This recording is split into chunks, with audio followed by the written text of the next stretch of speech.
fiz 1 ano de cursinho. Eu já fiz 6 meses de cursinho. Eu acabei de começar. Se você tá em qualquer estágio do cursinho e já fez alguma prova de vestibular, você sabe que a cada passo a gente descobre um erro diferente. Por isso hoje, se você acabou de começar, ou se você ainda não tá entendendo qual o seu erro, eu vou te contar erros que estudantes cometem no Enem e como evitá-los. Agora a gente pode começar. Tá calor. Oi pessoal, bem-vindos ao meu canal. Meu nome é Raíssa, eu tenho 19 anos e estou no 3º período de medicina. E se você acha que estudar é um desafio, esse vídeo é pra você. Hoje a gente vai dar um jeito de desmistificar os erros que estudantes mais cometem na hora de estudar para o Enem ou para qualquer outro vestibular e como você vai evitá-los. Então vem comigo conferir os tópicos abordados nesse vídeo. Falta de planejamento e organização, não fazer revisões frequentes, focar apenas nas matérias mais fáceis, não praticar questões das provas anteriores e não ter estratégias de gestão de tempo durante a prova. E aí, vamos começar? Quando o assunto é preparação, a falta de planejamento é um dos maiores vilões dos estudantes. É muito fácil se perder entre matérias, tarefas, prazos, e sem um cronograma de estudos bem estruturado, as chances de procrastinar ou estudar de forma ineficiente é grande. Então, como podemos evitar esse erro e realmente aproveitar o tempo de preparação? Rai, por que um cronograma de estudos é essencial? Esse cronograma de estudos não é só uma lista de atividades. Ele é um mapa que guia você durante a jornada da sua preparação. Ele traz organização ao caos do estudo, estabelece metas claras e torna o processo muito mais produtivo e menos estressante. Quando você tem um plano, fica mais fácil de saber onde você está e o que fazer em seguida. O cronograma ajuda a diminuir a sua ansiedade, porque assim você sabe o que estudar, quando revisar. E se você está se perguntando como fazer isso, eu tenho uma super dica. A plataforma do A Prova Total, que oferece desde cronogramas de estudo até uma preparação específica para o que você quer. E se você usar o cupom RAIAPROVA, você ganha desconto. Então aproveite e comece a montar o seu planejamento com A Prova Total. Então faça as seguintes coisas antes de começar a montar o seu cronograma. Faça um diagnóstico de forças e fraquezas. Identifique as matérias que você tem mais facilidade e quais são as mais desafiadoras. Defina a quantidade de horas para estudo.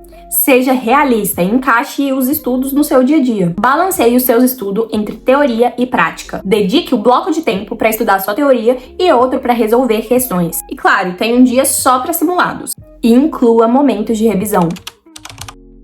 Se você estuda para o Enem, você já percebeu que quando estuda alguma coisa, mesmo muito bem, se ficar um tempinho sem revisar, já se esquece. Isso porque você precisa de um sistema de revisão eficiente. Senão o que foi aprendido logo vai ser esquecido. A revisão é uma das partes mais cruciais do processo de aprendizagem. E não revisar constantemente é uma coisa que pode sim afetar o seu desempenho. O cérebro humano é realmente incrível, mas ele não armazena tudo de forma instantânea. O processo de memorização vai funcionar como um reforço. Quando você aprende algo novo, essa informação vai ser armazenada de forma temporária. E para ela se tornar uma memória de longo prazo, você tem que fazer revisões repetidamente. E quando você revisa o conteúdo, o cérebro vai reforçar as conexões neurais relacionadas a essa memória. E isso é quase semelhante a exercitar um músculo. Quanto mais você repete, mais forte e duradoura se torna essa memória. E esse processo é conhecido como espaçamento de repetição. O princípio do efeito do esquecimento explica o que acontece quando você não revisa da maneira necessária. Agora que a gente já sabe que as revisões são essenciais,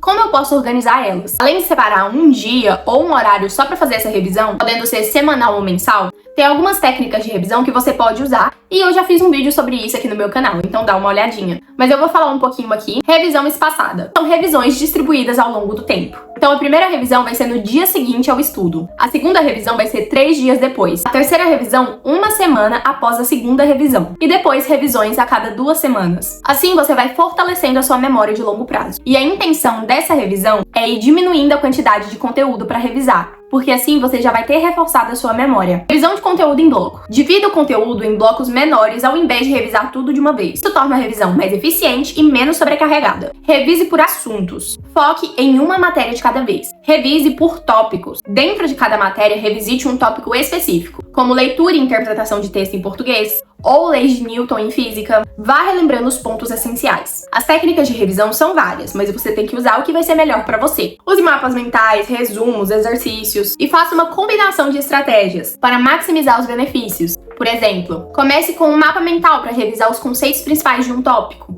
Reforce com um resumo.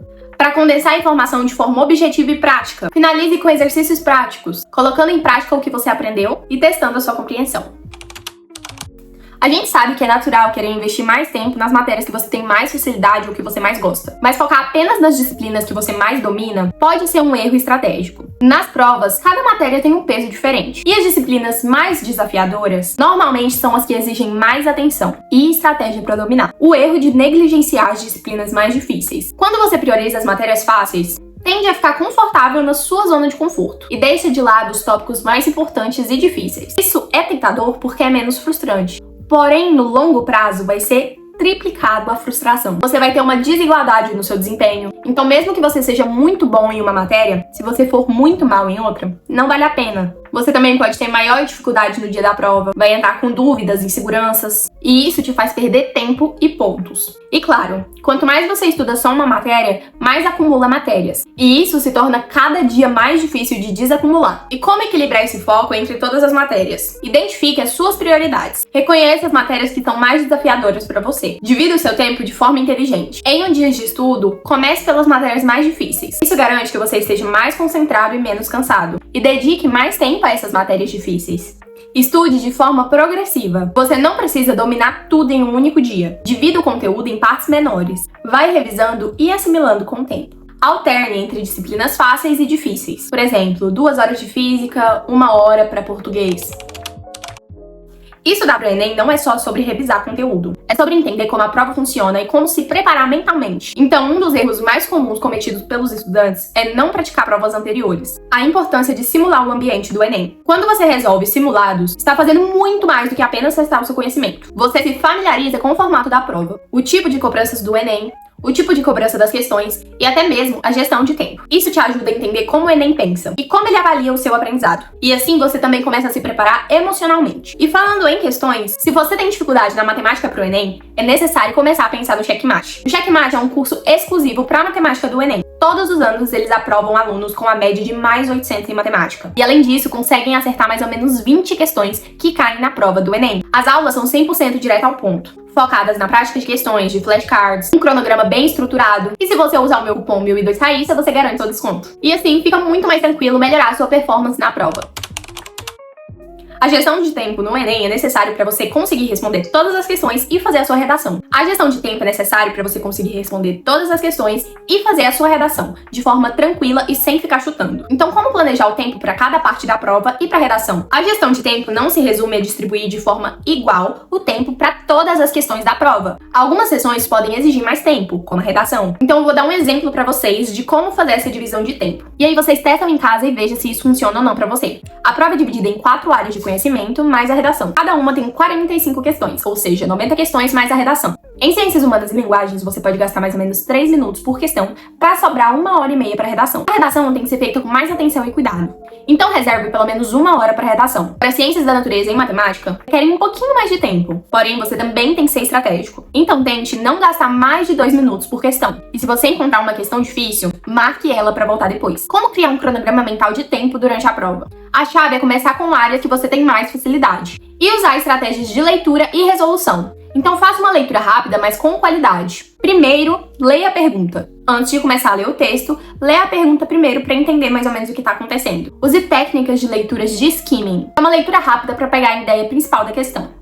E leitura scanning, que é uma leitura mais seletiva para procurar detalhes específicos. Assim você identifica rapidamente as informações mais relevantes. E em algumas questões, a sua primeira impressão tende a ser a mais correta. Então não mude a resposta, a menos que você tenha certeza absoluta que a sua primeira impressão estava errada. Então hoje a gente vai ficando por aqui, mas eu espero muito que vocês tenham gostado desse vídeo. Se você tem alguma dúvida, deixa aqui nos comentários que eu vou amar ler e te responder. Já curte esse vídeo, se inscreve, ativa o sininho e compartilha com seus amigos. Espero muito que vocês tenham gostado.